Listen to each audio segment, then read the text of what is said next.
Hey, welcome to Crypto Corner. This is Andy and Nicole.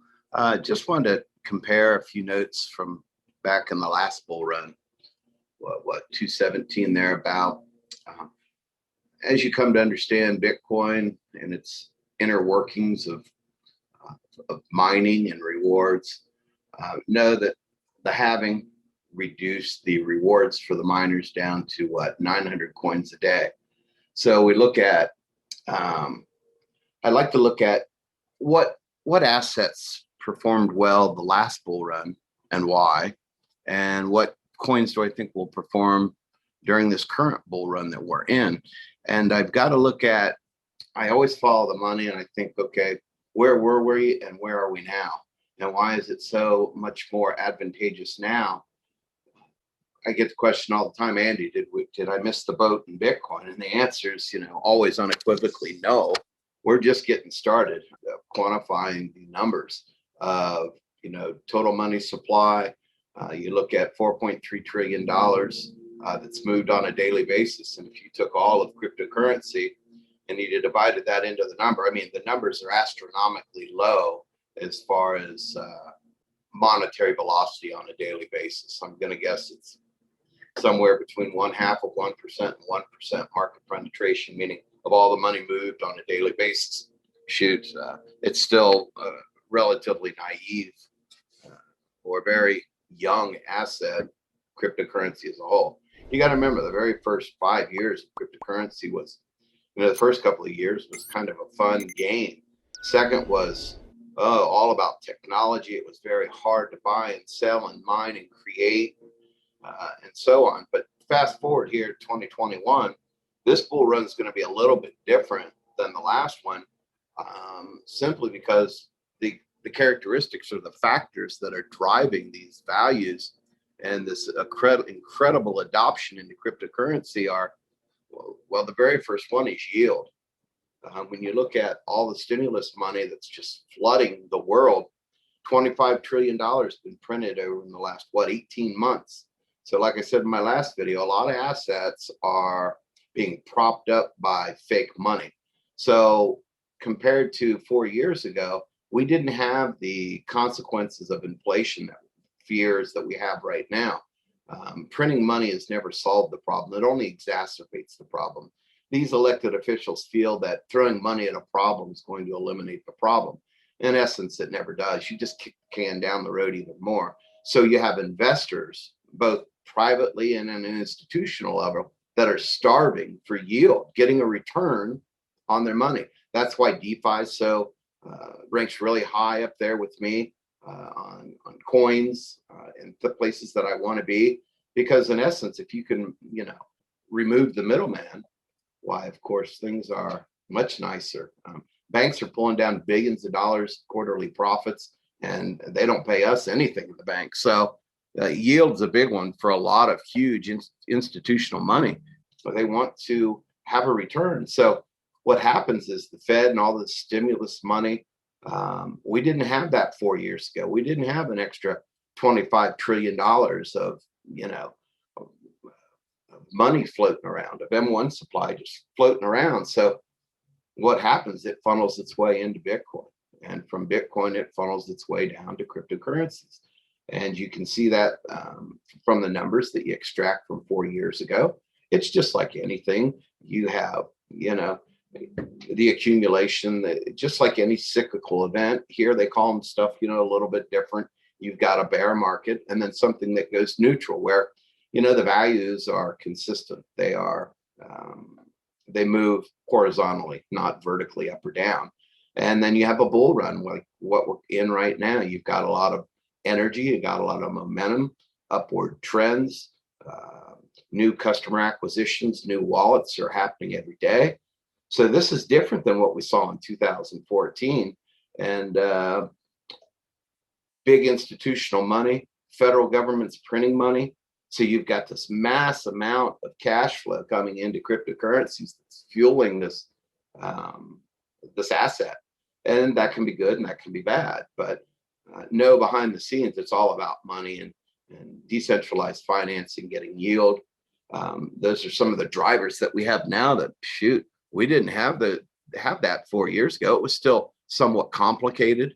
There was a big, people didn't trust Bitcoin. It was still, we didn't have the belief that we have now. So when we look at value and we look at their consumer confidence, let's call it that, is at an all-time high.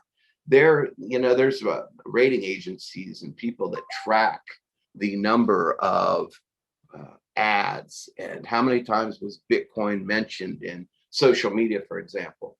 And the latest report I just saw, because I study statistics, I know I'm kind of geeky like that, but a lot of times, you've got to take into account social networking or social media that can drive hype and value. Whether it's value or not is yet to be determined.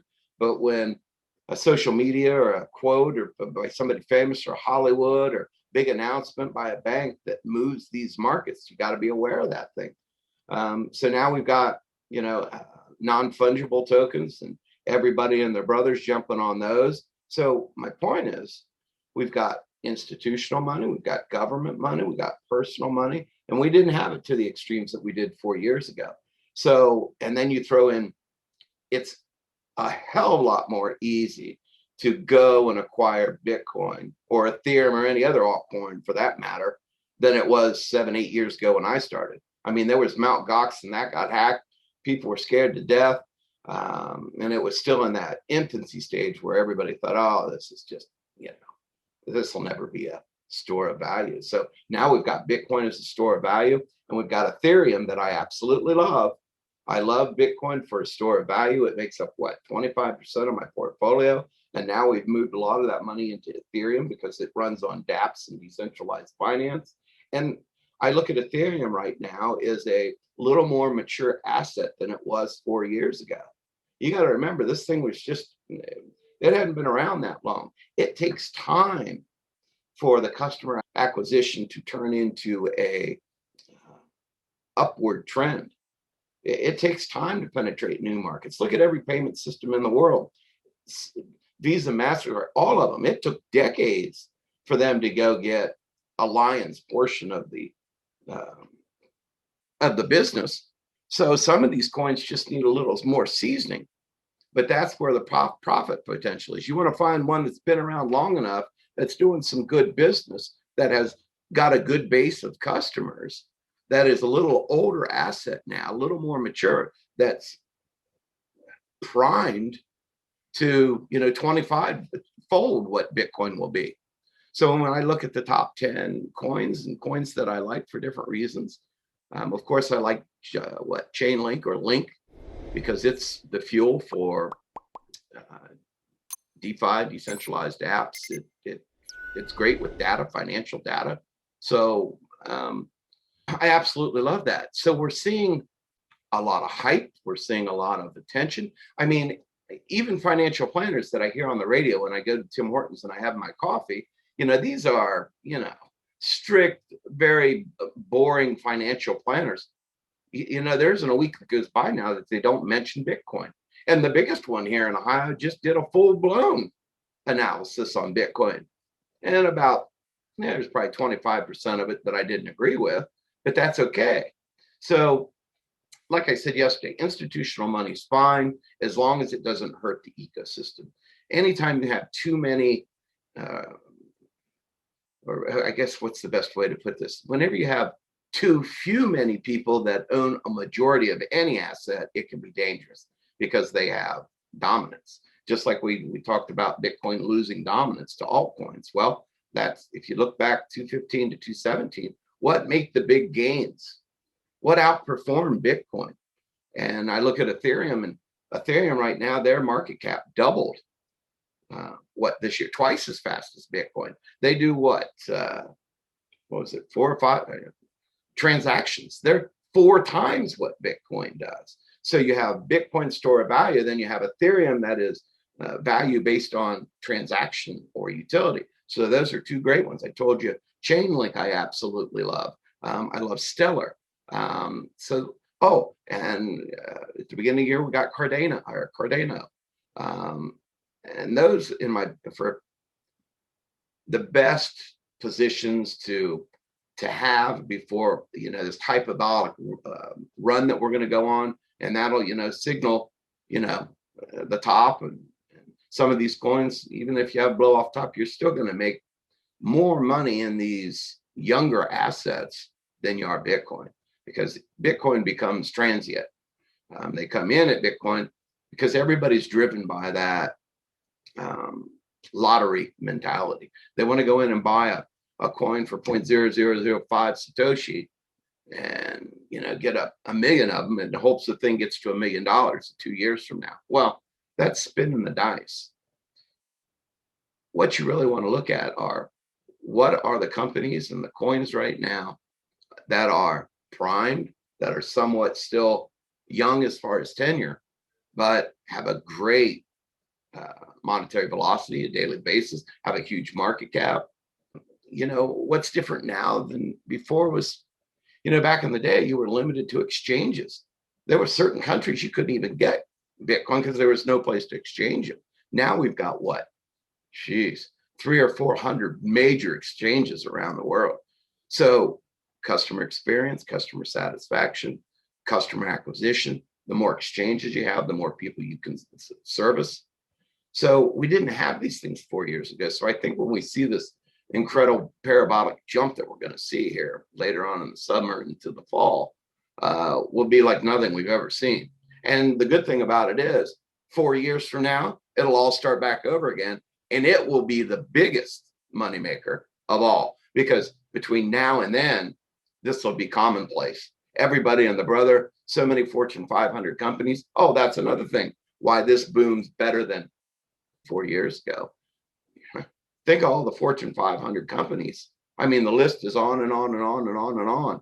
I mean, I even read a statistic today. This is a weird statistic.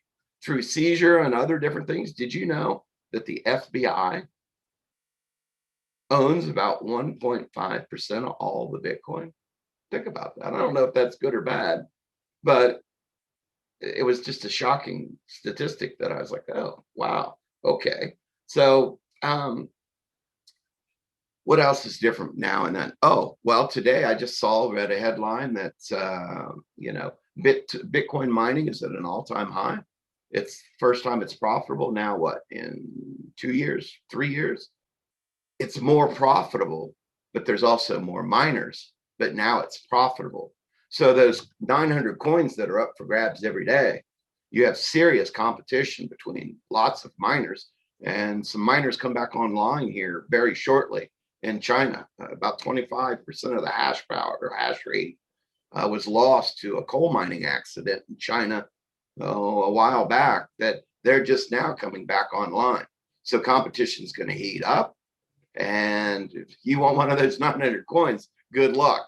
So again, we've got increased demand, lower supply, harder to mine. The difficulty's gone up, but you have more users, but now it's profitable.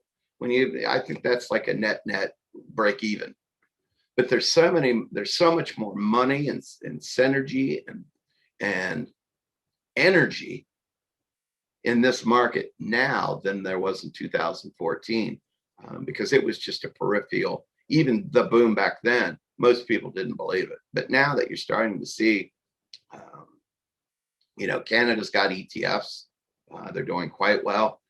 It won't be long. I'm assuming sometime this year, you might have two huge things happen. If you're a follower of Zuckerberg, Facebook, and the Libra coin, that could drop out of the sky at any time. That'll be great for media and hype.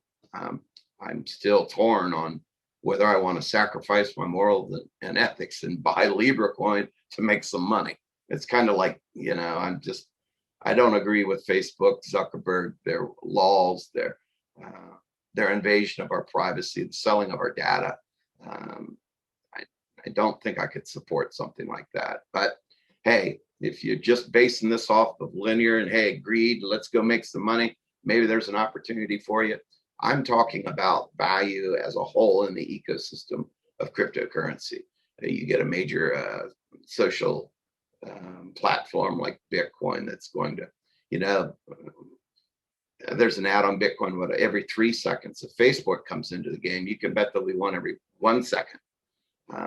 So there's a lot of things happening right now. The number of hodlers have increased, meaning people that buy a coin and hold it. Through thick or thin, higher water, they're going to keep it no matter what. Now, that's one way of working, if you will, in this ecosystem. You can buy and hold and forever hold your peace. No worries. No tax implications. Just buy and hold. When you need some money, you sell. Easy, simple. But if you want to increase the return, well, of course, you're going to want to be in some different coins that have the potential to really capture that market share. And so that's the bet. Now, are they highly liquid coins, highly successful coins, the ones that I listed today? Yeah, absolutely, they are. So the whole ecosystem as a whole has become more educated, more mature, have a better understanding of the inner workings of exchanges and buying and selling. And I believe that, like I said before, consumer confidence being almost at 100%, I still believe this year will be year number 8 of the best performing asset on the planet, and that'll be cryptocurrency. So to sit here, and some people argue with me that cryptocurrency is fake and I'd rather have my money stuffed under my bed. Well, all that money stuffed under your bed is continually losing value. And here we're going to get stuck with another $2 trillion stimulus or some kind of nonsense like that. In essence, what we've done this year, everybody's talking about the minimum wage going up to $15 to keep people, everybody should have the right to live in, out of poverty.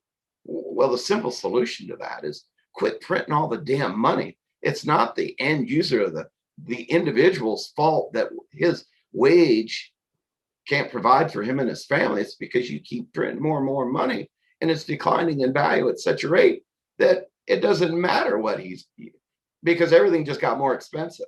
So that $15 raise that everybody just got, inflation report just came 4.2, and that's on CPI. It's totally wrong. It's probably closer to 10 or 12%. So even with your $15 raise, you haven't bettered your position at all. It's damn near impossible with all the inner workings and problems with fiat currencies to be successful or to be wealthy or be able to provide for your family. We've seen it throughout history. There's been give or take 4,000 fiat currencies in history, and every one of them's gone bankrupt. And people ask me why I got into Bitcoin. Well, at this point in time, if you're not into Bitcoin, I guess it's on you. I mean, I can't yell from the mountaintops any higher. You still have time this year, still in full blown. Make some decisions, take part of your whatever you're investing or saving and allot some into cryptocurrency. And if you want to buy and hold, then buy and hold the 5 that I gave you: Ethereum, Bitcoin, Link, Stellar, Cardano, and you'll be safe. Actually, you'll do damn well. And it'll certainly beat the risk of having your money sitting at home under your bed or in a bank account, because the war on cash is coming, the devaluation of the dollar, and hyperinflation is knocking at the door. And you got to do something to protect yourself and hedge. If you don't, then forever hold your peace. I mean, all the information you could possibly want is out there. Hell, I've given you 5 today. Now, next week, I'm going to reveal my number one company and my number one coin that I think this company is set to explode. Whether Bitcoin goes up or down will make no difference, but I can see where in the next decade that everything will move to a decentralized platform, whether it be a social, financial, banking, emails, it'll all be decentralized. And I think there'll be some great values to the ecosystems that have been built that are now going to take a coin and drop the coin into the ecosystem, as versus creating the coin first and begging people to come use it. So it's completely different than every other crypto out there, or at least the majority of them. They build it, people will come, just like the movie. These people have spent 7, 8 years building the infrastructure of a completely new, decentralized, well, if you will, new internet. that everything is decentralized from the ground floor up. And I'll be sharing that opportunity with you next week. The white papers are out, I think June 1st. So with that said, make it a great day, guys. We'll talk again soon.